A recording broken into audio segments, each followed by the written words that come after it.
When I first stumbled into affiliate marketing, I didn't even know what the term meant. I was scrolling through a blog about side hustles, looking for something, anything, that could help me make a few extra bucks on the side. Rent was due soon.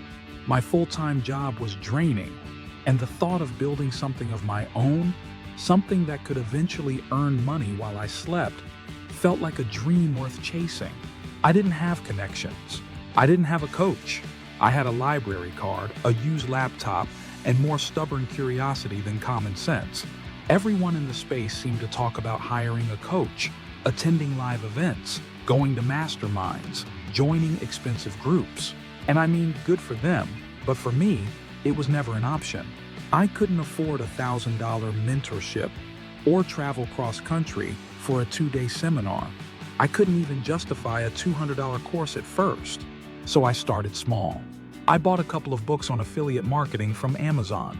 Not the flashy ones with millionaire in the title, but the ones that actually broke down the basics. I'd read late into the night, highlighting paragraphs, jotting notes, Googling every unfamiliar term until it started to make sense. At first, it didn't. I made my first blog on a free platform, filled it with poorly written posts, and slapped affiliate links everywhere like confetti. Of course, no one clicked.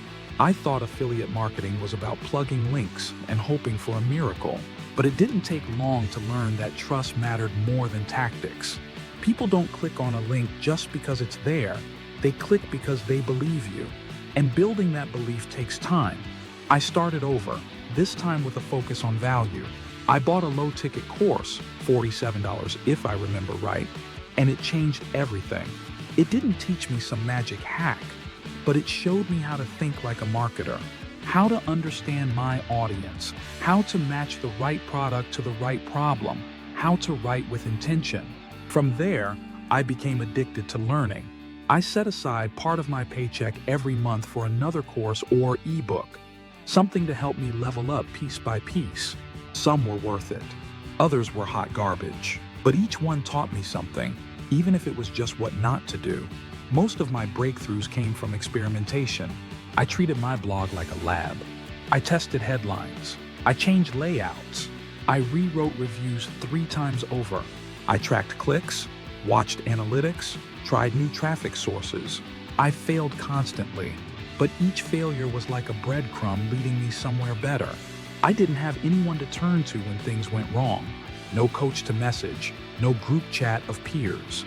But honestly, that solitude forced me to think deeper, to rely on resourcefulness, to become the kind of marketer who didn't just follow blueprints. I made my own. Social media became another classroom, not the flashy Instagram gurus, but niche forums, Twitter threads, Reddit subs where people actually discussed what worked.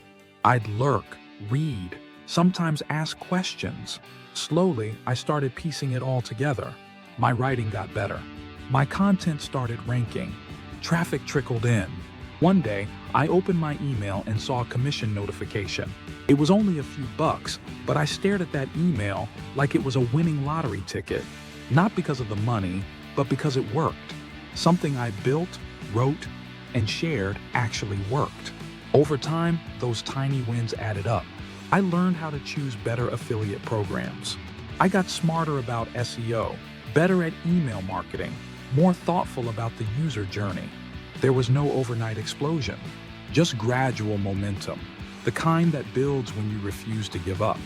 I reinvested profits into better tools, better courses, and slowly transitioned from fumbling amateur to confident creator. I wasn't chasing quick money anymore. I was building a business, brick by brick. Every now and then I'd see posts online about 6-figure months, luxury retreats, group coaching calls filled with hype and high fives. And sure, I wondered if I was missing out. Maybe a coach could have sped up my journey. Maybe a few live events would have expanded my network faster. But then again, maybe not. What I do know is that doing it alone forced me to become really good. Not good at copying, good at solving problems, good at adapting, good at figuring it out, no matter what.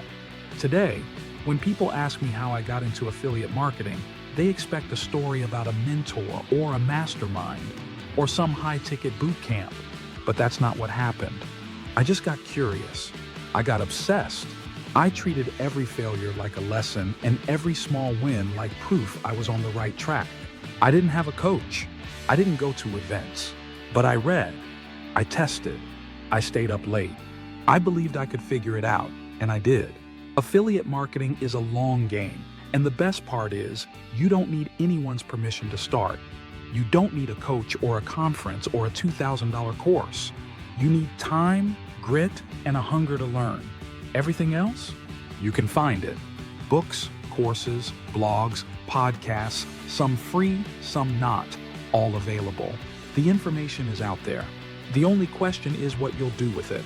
So if you're standing where I once stood, broke, uncertain, and overwhelmed, just know this: you can do it. It won't be easy. You'll mess up a lot. But if you keep showing up, keep learning, and keep taking imperfect action, you'll figure it out, just like I did.